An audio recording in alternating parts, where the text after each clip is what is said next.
Hello everyone, welcome है आपका इस वीडियो में। आज हम क्वेश्चन नंबर 4 सॉल्व करेंगे इंटीग्रेशन बाय पार्ट्स का। ओके, देखिए यहाँ पे हमने ऊपर मेंशन नहीं किया है कि इंटीग्रेशन बाय पार्ट्स से करिए, क्योंकि हम उस वही चैप्टर लेके चल रहे हैं।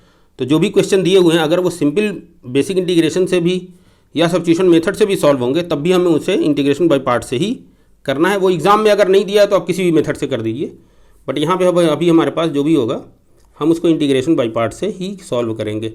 तो देखिए पहला हमने ये पार्ट लिख लिया, theta cos theta D theta. देखिए integration following function with respect to theta, तो यहाँ थीटा दिया हुआ है तो थीटा के रिस्पेक्ट में हमें इंटीग्रेट करना है। अब यहाँ पे देखिए ये बिल्कुल सिंपल है, फार्मूला बेस्ड है। अब यहाँ पे फिर वही चीज़ देखनी है कि हमें कौन सा, देखिए आइलेट LAT, पहले अलजेब्रिक आएगा फिर ट्रिग्नोमेट्रिकल। ठीक है, तो अलजेब्रिक ही हमारे पास है, ये ट्रिग्नोमेट्रिक है, तो एज इट इज़ हम चलेंगे। तो दिस इज इक्वल, देखिए first function theta integration of the second function. देखिए बहुत सिंपल फार्मूला बेस्ड है बिल्कुल प्रॉब्लम ये। ठीक है, बीच में एक सिंपल प्रॉब्लम आ गई। Theta first function integration of the second function minus differentiation of the first function. देखिए हम थीटा यहाँ लेके चलेंगे, वेरिएबल थीटा है तो देखिए फर्स्ट फंक्शन का differentiation integration of the second function. Okay, अब जब ये इसका जो भी आंसर आएगा उसको फिर से हम इंटीग्रेट करेंगे with respect to the variable theta. Clear है? चलिए, now this is equal theta cos theta के क्या होता है, सिंपली साइन थीटा हो जाता है, minus integration D of D theta of theta. मतलब देखिए क्या है, D D X of x, तो हमारे पास क्या हो जाता है, 1 होता है इस पूरे की वैल्यू, तो हमने लिखा 1। और कॉस का क्या होता है, साइन थीटा होता है, और ये हमारा हो गया D theta. Now this is equal theta sine theta minus, अब ये 1 इंटू डी थीटा लिखा है तो इसको फिर से साइन थीटा लिख लीजिए, कोई बहुत ज़रूरत नहीं है। ठीक है, यहीं पे आप कहिए इसको साइन थीटा, इसका मतलब ही साइन थीटा है, बट हमने एक बार लिख लिया ताकि आपको देखने में आसानी हो और हर बच्चे को समझ में आ जाए। ये स्टेप आप स्किप कर सकते हैं, इस स्टेप की ज़रूरत नहीं है। माइनस, क्योंकि 1 into sine theta well known है कि साइन थीटा ही होगा, और साइन थीटा का फिर इंटीग्रेशन क्या होगा, साइन थीटा का इंटीग्रेशन जो होता है वो माइनस कॉस थीटा होता है। और इसके बाद आप सी कांस्टेंट ऑफ इंटीग्रेशन। देखिए यहाँ पे अक्सर हम कांस्टेंट ऑफ इंटीग्रेशन भूल जाते हैं इंटीग्रेशन बाय पार्ट्स में। मुमकिन है अगर किसी सवाल में हम भी भूल गए हों तो लास्ट में आप उसको लगा लीजिएगा। ठीक है, theta sine theta plus cos theta plus the constant of integration C, यही हमारा आंसर हो जाएगा। ओके जी, where C is the constant of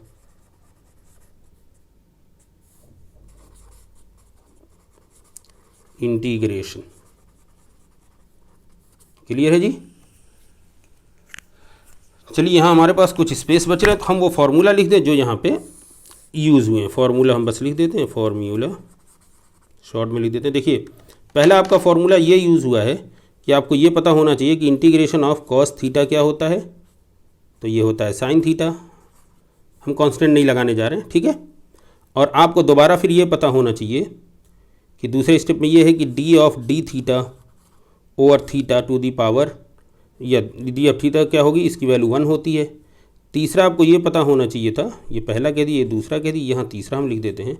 तीसरा आपको ये पता होना चाहिए था कि इंटीग्रेशन ऑफ साइन थीटा क्या होता है, तो ये माइनस कॉस थीटा होता है। और इसके आगे सब सी लगाना है, वो हम नहीं लगा रहे हैं अभी, ठीक है, कहीं आपको हौच पौच ना हो जाए बार बार कि यहाँ सी क्यों नहीं लगा, यहाँ क्यों नहीं लगा, वो सब हम बता चुके हैं आपको, ठीक है। बट बेसिक ये है कि कॉस थीटा क्या होता है, साइन थीटा, और साइन थीटा का क्या होता है, माइनस कॉस थीटा, ठीक है। तो ये तीनों फार्मूले आपके याद होने चाहिए। अगर आपको ये तीनों फार्मूले याद हैं तो आप फिर सॉल्व कर लेंगे। इसका जनरल फार्मूला अगर आप कहेंगे तो इसका ये होता है D D X of X to the power N, जो होता है वो होता है N X to the power N minus 1। ये इसका जनरल फार्मूला होता है, ठीक है। उम्मीद है आपको ये सवाल समझ में आ गया होगा। ये तो बहुत सिंपल था, इसमें कोई प्रॉब्लम नहीं थी, बिल्कुल straight forward formula based. Okay, तो बी पार्ट में चलते हैं, फिर उसको भी करते हैं, देखें कैसे होता है। ओके, आप चैनल पे नए हैं तो इसको सब्सक्राइब करिए, अपने साथियों को भी शेयर करिए।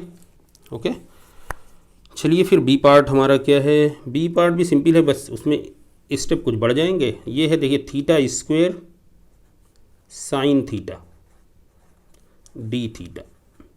देखिए आपको वो तो बहुत डिफाइन है कि पहला फंक्शन किसे लेना है, दूसरा फंक्शन किसे मानना है, आइलेट भी है और बहुत सारे फिर 3-4 केसेस भी बताए गए हैं कि पहला और दूसरा चूज़ करने का क्या तरीका है। बट कोई फुल एंड फाइनल नहीं है, ऐसा नहीं है कि आइलेट 100% फुल प्रूफ सही है कि जो वो दिया हुआ है वही पहला फंक्शन होगा। बट मोस्ट प्रोबेबली वही पहला जो आइलेट का प्रोसेस है जो पहले आता है, जो अल्फ़ाबेट, उसी अल्फ़ाबेट से जो टर्म बनता है, मतलब जैसे आइलेट आगे एल आ गया, लॉगरिथमिक, एल के बाद ए अलजेब्रिक आ रहा है, तो लॉगरिथमिक अलजेब्रिक है तो पहले लॉगरिथमिक ले लीजिए फिर अलजेब्रिक, मोस्ट प्रोबेबली उसी से सॉल्व हो जाता है। बट आप इसको ये नहीं कह सकते कि ये एक फार्मूला है कि यही होना है हर बार। बट जनरली हमारे लेवल पे, इस लेवल पे तो ये हो ही जाएगा, इसमें परेशान होने की जरूरत नहीं है। और बेसिकली आप जो क्वेश्चन देखेंगे तो आप खुद ही क्लिक कर जाएगा कि हमें करना क्या है, ठीक है। और दूसरी बात ये ध्यान रखते हैं कि जब कोई, जैसे ये है, अगर इसको हम डिफ्रेंशिएट करेंगे तो ये धीरे धीरे वैल्यू खत्म हो जाती है। अच्छा, इसको डिफ्रेंशिएट करेंगे तो कॉस होगी, कॉस को डिफ्रेंशिएट करेंगे साइन होगी, साइन को डिफ्रेंशिएट करेंगे कॉस होगी, इसको डिफ्रेंशिएट करेंगे तो एक थीटा, तो अगली बार थीटा स्क्वायर है तो अगली बार में थीटा आएगा, उसके अगली बार में 1 हो जाएगा, मतलब खत्म हो गई थीटा की वैल्यू। तो इसलिए ये भी देखते हैं, अगर कहीं ये रहता तो इसको पहला फंक्शन ही नॉर्मली हम चूज़ करते हैं, ठीक है। चलिए, ये बताने की ज़रूरत नहीं है। और ये क्वेश्चन देखते ही फिर आपको, जब आपको प्रैक्टिस हो जाती है तो क्वेश्चन देखते ही आपको क्लियर हो जाता है। चलिए देखिए यहाँ पे क्या करना है, सिंपल, इसको फर्स्ट फंक्शन मानते हैं, इसको सेकंड फंक्शन मानते हैं। यहाँ लिखने की जरूरत नहीं, जो फर्स्ट सेकंड एज इट इसी ऑर्डर में है तो कोई ज़रूरत नहीं लेंगे। लेकिन देखिए theta square integration of sine theta D theta then minus differentiation of theta square integration of sine theta, और फिर इन दोनों के को मल्टीप्लाई करने के बाद जो आंसर आएगा उसको फिर इंटीग्रेट करेंगे with respect to theta. Clear है, विजिबिलिटी में कोई प्रॉब्लम नहीं है, okay. Now this is equal theta square integral of sine, sine का क्या होता है, देखिए इंटीग्रल साइन का जो होता है वो माइनस कॉस होता है, ठीक है, और कॉस का साइन होता है इंटीग्रेशन। डिफरेंशिएशन में इसी तरह साइन उल्टे हो जाते हैं, ठीक है, नेगेटिव पॉजिटिव हो जाते हैं, जैसे वहाँ साइन का तो कॉस होगा बट यहाँ साइन का माइनस कॉस होगा। डिफरेंशिएशन में साइन का क्या होता है, कॉस होता है, तो इंटीग्रेशन में साइन का माइनस कॉस होगा, ओके। साइन का क्या होगा, माइनस कॉस, तो minus cos theta then minus, अब ये इंटीग्रेशन साइन बना लीजिए, ये तो ऐसे ही रखिए, यहाँ देखिए ये क्या हो जाएगा 2 थीटा, ये तो आपको पता ही है, सिंपल है। और साइन थीटा का क्या होगा, माइनस कॉस थीटा, और इन दोनों का फिर क्या होगा, इंटीग्रेशन, ठीक है। Now this is equal minus theta square cos theta, और ये माइनस मिलकर प्लस होगा, ये 2 भी बाहर हो जाएगा तो plus 2 integration theta cos of theta D theta, this is equal minus theta square cos of theta plus 2। अब देखिए यहाँ पे भी वही फिर प्रॉब्लम आ गई, प्रॉब्लम का मतलब फिर वही करना है, फर्स्ट फंक्शन को सेकंड फंक्शन को, या मीन्स एक ही क्वेश्चन में एक से ज़्यादा बार आपको ये फार्मूला लगाना पड़ सकता है। देखिए ये इस क्वेश्चन से क्लियर हो गया, ओके। तो 2 आप करिए और इसको ब्रैकेट बनाइए और आप कहिए कि first function integration of second function D theta, और अब यहाँ पे हो नहीं पाएगा, यहाँ कहिए माइनस, फिर आप कहिए बड़ा सा ब्रैकेट इंटीग्रेशन लगाइए और यहाँ कहिए differentiation of first integration of second, और इन दोनों का फिर इंटीग्रेशन कर लेंगे, और ये हमारा हो गया क्लियर है, विजिबल है आपको, ठीक है, स्पेस है। Now this is equal minus theta square cos theta plus, अब ये हम इसको ब्रैकेट को ओपन कर देते हैं ताकि लिखने में आसानी, प्लस देखिए 2 थीटा और कॉस का क्या होता है, साइन थीटा, ठीक है, ये हो गया, और माइनस, अब इस वाले को देखिए -2 तो रहेगा, -2 इंटीग्रेशन, ये देखिए ये क्या हो जाएगा 1 हो जाएगा, और कॉस थीटा का क्या हो जाएगा इंटीग्रेशन साइन थीटा, और ये हमारा हो गया डी थीटा, ठीक है। ओहो, ये तो यहीं पे हो जाता, इसको यहीं पे कर लीजिए, चलिए छोड़िए ताकि लिखने में समझने में, माइनस देखिए यहाँ पे हो गया ये 2 -2 ये रहेगा, और ये हो गया, इसका डिफरेंशिएशन 1 होता है, और इसका क्या हो जाता है साइन थीटा, और ये हमारा हो गया डी थीटा।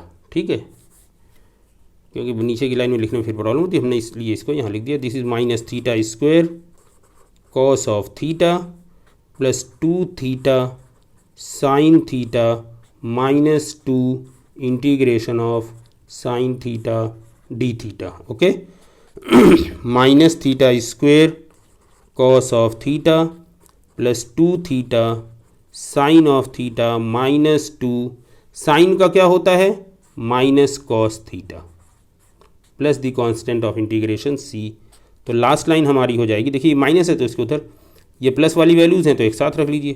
तो ये हमारा हो जाएगा 2 थीटा साइन थीटा प्लस 2, देखिए minus minus plus 2 cos theta minus theta square, ये वाला माइनस वाला इधर रख लीजिए, cos theta plus the constant of integration C. यही हमारा आंसर हो गया, जहाँ पे आप लिख लीजिएगा where C is the constant of integration. Clear है,